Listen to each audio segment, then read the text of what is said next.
Welcome to law legends. Law legends के knowledge room में आज आपका स्वागत है।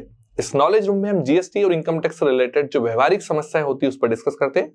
आज हमारा जो टॉपिक है वो जीएसटी से रिलेटेड है और इस टॉपिक का नाम है passenger transport services through e commerce operator. यदि कोई पैसेंजर ट्रांसपोर्ट की फैसिलिटी ई कॉमर्स ऑपरेटर के थ्रू दी जाती है, लाइक रेड बस एक एग्जांपल है उसका, तो उस केस में जीएसटी के प्रोविजंस क्या होंगे, मतलब जीएसटी किसे पे करना होगा, कब पे करना होगा और टीसीएस कटेगा या नहीं कटेगा, उसको हम समझेंगे। चलिए इस टॉपिक को स्टार्ट करने के पहले इस टॉपिक से रिलेटेड जो इंपॉर्टेंट डेफिनेशन है उस पर हम डिस्कस करते हैं। यहाँ पर सबसे पहली डेफिनेशन जो आती है वो ई कॉमर्स की आती है। ई कॉमर्स मतलब किसी भी डिजिटल या इलेक्ट्रॉनिक प्लेटफॉर्म या नेटवर्क का यूज करके कोई गुड्स या सर्विसेज का सप्लाई करते हैं तो उसे ई कॉमर्स कहते हैं। यह डेफिनेशन सीजीएसटी एक्ट के सेक्शन 2 के सबसेक्शन 44 में दी गई है। अब सेकंड डेफिनेशन हम ई कॉमर्स ऑपरेटर को बताते हैं, मतलब वह पर्सन जो ई कॉमर्स के लिए कोई डिजिटल या इलेक्ट्रॉनिक फैसिलिटी या प्लेटफॉर्म को ओन करता है, मतलब खुद चलाता है या ऑपरेट करता है या मैनेज करता है।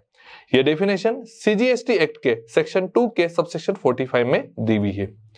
अब आगे बढ़ने के पहले हम यहाँ पर एक बिजनेस स्ट्रक्चर को समझते हैं। ई कॉमर्स ऑपरेटर के थ्रू यदि कोई बिजनेस होता है तो बिजनेस स्ट्रक्चर में 3 पार्टीज इन्वॉल्व होती है। एक बायर होता है, एक सेलर होता है और ई कॉमर्स प्लेटफॉर्म होता है। मतलब बायर को यहाँ पर कोई भी प्रोडक्ट या सर्विसेज को ऑप्ट करना होता है तो वह ई कॉमर्स पोर्टल के थ्रू उस प्रोडक्ट या सर्विसेज की डिमांड जनरेट करता है। ई कॉमर्स ऑपरेटर वो जो गुड्स या सर्विसेज की डिमांड जनरेट हुई है वो गुड्स या सर्विसेज को वह उस रिलेटेड सेलर को भेजता है। सेलर की रिस्पॉन्सिबिलिटी है कि उस गुड्स या सर्विसेज को वो बायर तक पहुंचाए। यहाँ पर पेमेंट हो सकता है ई कॉमर्स ऑपरेटर के पास आए या डायरेक्ट सेलर के पास आ जाए। इस तरह से ये मोड ऑफ ऑपरेशन रन होता है। चलिए अब हम टॉपिक स्टार्ट करते हैं। पैसेंजर ट्रांसपोर्ट जैसे radio taxi, motor cab, maxi cab, motorcycle, omni bus and any other motor vehicle है।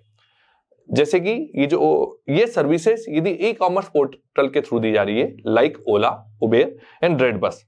इस केस में ट्रांसपोर्टर चाहे रजिस्टर्ड हो या अनरजिस्टर्ड हो, लेकिन जीएसटी पेमेंट की लायबिलिटी केवल और सिर्फ ई कॉमर्स ऑपरेटर पर आती है। मतलब सप्लायर रजिस्टर्ड हो, आइदर रजिस्टर्ड और not registered, but GST tax का पेमेंट केवल ई कॉमर्स ऑपरेटर ही करेगा। अब यहाँ पर हम कुछ इंपॉर्टेंट जो डेफिनेशंस आई है उस पर डिस्कस करते हैं। जैसे कि रेडियो टैक्सी। रेडियो टैक्सी का मतलब ऐसी टैक्सी जिसमें सेंट्रल कंट्रोल ऑफिस से 2 वे कम्युनिकेशन होता है और जीपीएस या जीपीआरएस इनेबल होता है। इसमें कस्टमर सर्विस प्रोवाइडर के कॉल सेंटर पर कॉल करता है और उसकी लोकेशन से नियरेस्ट कैब को जीपीएस के थ्रू अलॉट किया जाता है और उसकी रिक्वायरमेंट कंप्लीट होती है, जैसे कि रैपिडो टैक्सी और ओला cab.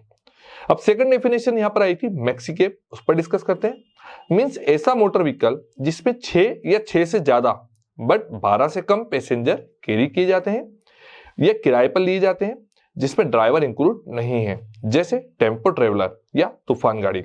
Next motor cab means ऐसे मोटर व्हीकल जो 6 से ज्यादा पैसेंजर कैरी नहीं करता है, जिसमें ड्राइवर शामिल नहीं है, example auto. Next definition motorcycle means 2 wheeler vehicle. Next definition Omni बस मतलब ऐसा मोटर व्हीकल जो 6 से ज्यादा पैसेंजर कैरी करता है, जिसमें ड्राइवर को एक्सक्लूड किया गया है, जैसे कि बस। यदि इस बताए गए टॉपिक में यदि आपको और कोई समस्या आती है तो इस वीडियो में बताए गए मेल आईडी पर आप डेफिनेटली हमें आपकी क्वेरीज भेजिए। लॉ लीजेंड्स कोशिश करेगा उस क्वेरीज को जल्द से जल्द सॉल्व करने की। धन्यवाद।